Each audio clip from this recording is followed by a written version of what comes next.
à la suite avec la découverte de En attendant lundi. Prof, tu as pu Oui, découvrir ce titre. que j'ai lu hier soir, du coup, en pleine coupure internet.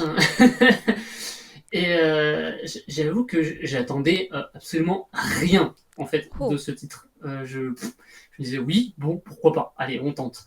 Même si j'avais déjà entendu parler de l'auteur en question. Donc voilà, l'histoire, c'est Mizutani, c'est une jeune collégienne qui trouve que le monde va trop vite pour elle, en gros. Elle est tout juste sortie du primaire et elle voit ses amis grandir et mûrir beaucoup plus vite que ce qu'elle pensait elle. Elle agit et réagit encore comme une enfant. Et du coup, chaque début de semaine d'école l'éloigne de sa jeunesse dorée et elle redoute chaque lundi un peu comme le diable. Et du coup, un jour, elle va rencontrer un gamin qui s'appelle Tsukino, qui est un gamin de sa classe, qui est un peu taciturne. Et alors que elle sort s'aérer après s'être encore engueulée avec ses parents une énième fois, elle va tomber nez à nez avec lui au milieu de la cour d'école qui fait on sait pas trop quoi. En tout cas, il a mis le bordel. En fait, il y a des balles et des bureaux dans tous les sens Ah ouais, au milieu de la d'accord. cour. Voilà, il s'éclate.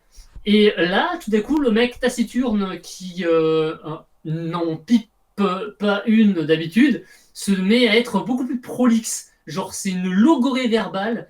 Il est hyper sympathique, avenant, et elle comprend pas en fait. Elle se dit mais pourquoi il y a un tel changement de comportement avec ce gars. Et en fait, ils vont discuter pendant la soirée. Et à un moment, il va lui dire ah ben si tu veux, on peut se retrouver tous les lundis comme ça sera notre rendez-vous secret et ça va forcément grandement impacter la suite de son existence. Voilà.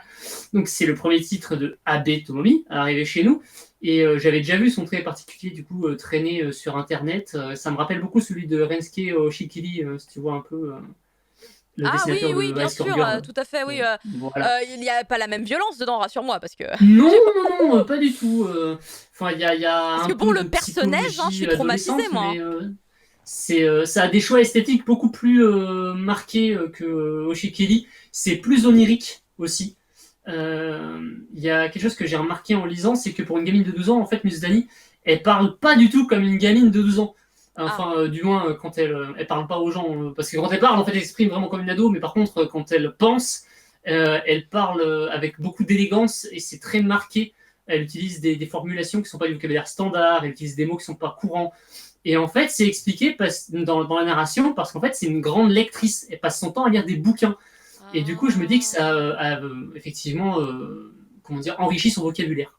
Et c'est marqué dans la traduction et c'est très chouette.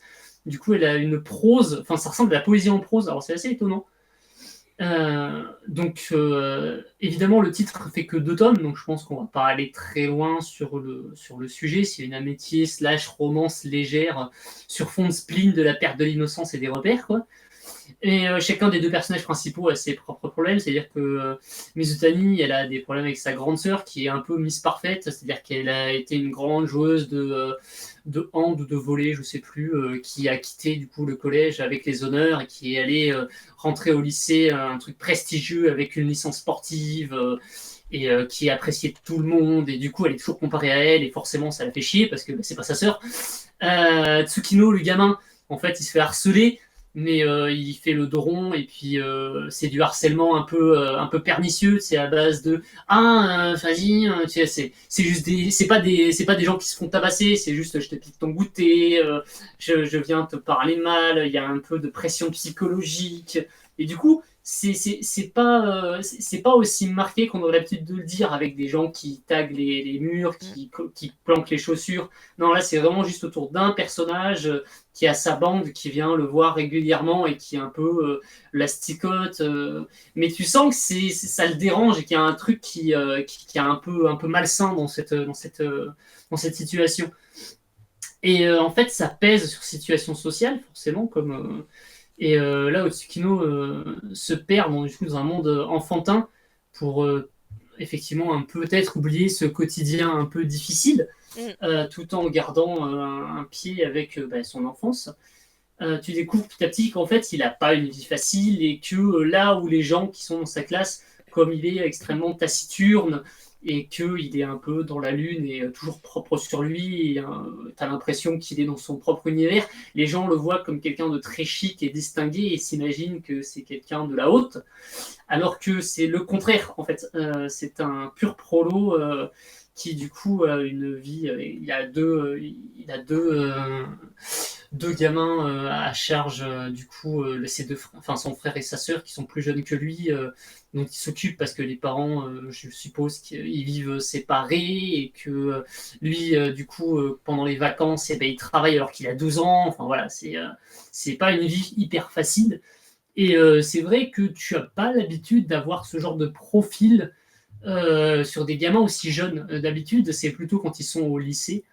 Et là, ça m'a un peu étonné de voir ça abordé de manière vraiment juvénile, en fait, parce que le gamin, il sort vraiment du primaire, quoi. Il est en 6e collège, quoi. C'est vraiment assez étonnant de se dire, voilà, il va tenir une boutique, il doit s'occuper de ses frères et sœurs, alors que, il a 12 ans, quoi. Ça ne devrait pas être son rôle, en fait. Et c'est assez chaud. Et c'est vrai qu'il a un côté un peu touchant de s'évader dans une forme de chunibyo, à s'imaginer des pouvoirs psychiques, et c'est pour ça qu'il faut le border dans la cour, du coup, à déplacer les bureaux et à imaginer essayer de faire. Il est persuadé d'avoir réussi une fois, et puis du coup, il réessaye. Et c'est marrant de le voir s'associer à cette gamine pleine d'énergie qui est venue l'aider pendant qu'il se faisait un peu emmerder à l'école. Et qui du coup se dit peut-être que elle va réussir à m'accepter comme je suis, et puis elle ça l'arrange très bien parce que elle cherche exactement la même chose, et puis tu te rends compte que effectivement elle découvre une forme de, c'est pas trop, c'est de l'amitié, des sentiments, c'est mignon en tout cas, hein. C'est très chou.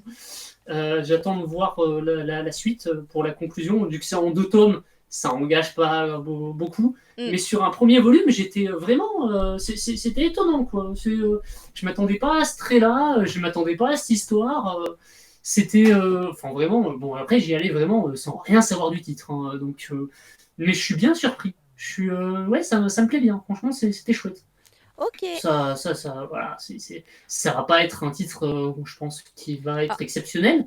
Mais ça fait vraiment le café pour ce que ça propose, quoi. C'est assez original dans la forme et dans le fond. Après, à voir qu'est-ce que ça va développer sur le tome 2. Est-ce qu'il va y avoir de la romance? Est-ce que ça va rester sur un truc platonique? Est-ce qu'elle va se rendre compte que finalement, ce qu'elle pense de lui, en fait, c'est de l'amour? On ne sait pas. Je suis curieux. J'attends de voir la fin. Voilà. J'espère que les gens seront saucés autant que moi sur ce premier volume. Ah, elle est au téléphone. Oui, désolé, c'était un numéro, j'étais là, oh là là, qu'est-ce que c'est? Mais c'est bon, c'est un truc rapide, tout va bien. Tout va bien. Attendez, je me suis fait agresser par le chat aussi, là. Tout le monde en même temps. Comme si, d'un seul coup, c'était Caro, il est quasiment 13h, il se passe quoi? Non, mais c'est bon, tout va bien. Le chat est parti. J'allais dire tout d'un coup, là. Merci beaucoup. J'avais ramené le bouquin, du coup, rapidement pour montrer des pages pendant que tu étais en train de continuer à raconter un petit peu l'histoire. Donc, en 2 tomes, très bonne nouvelle. Les titres courts, c'est quand même très pratique aussi. Il y a un dessin très choupique, ouais, mais là, j'aime beaucoup les grands yeux. Il y a un dessin beaucoup noir-blanc et pas trop de gris, en fait. Quand t'as dit Oshikili, quand même, tu m'as fait partir sur de mauvaises vibes, hein, sans vouloir. Ouais, non, ça ressemble plus à la relation de High Score Girl qu'au personnage, tu vois. On n'est pas sûr. Non, parce que du coup, je pense aux autres titres qu'il a fait, pas ouais, non, pas le Girl personnage, du tout, tu vois. pas Sayuri, tu vois. Non. Voilà, je décédais intérieurement. Mais au niveau du dessin, ouais, ça ressemble un peu au niveau du trait, pour le coup. Très bien. Eh ben, écoute, merci beaucoup, prof. Et on va passer donc à la dernière review, celle d'un autre titre qui débute chez Akata, Good Night World avec Fumble. Oui, Good Night World.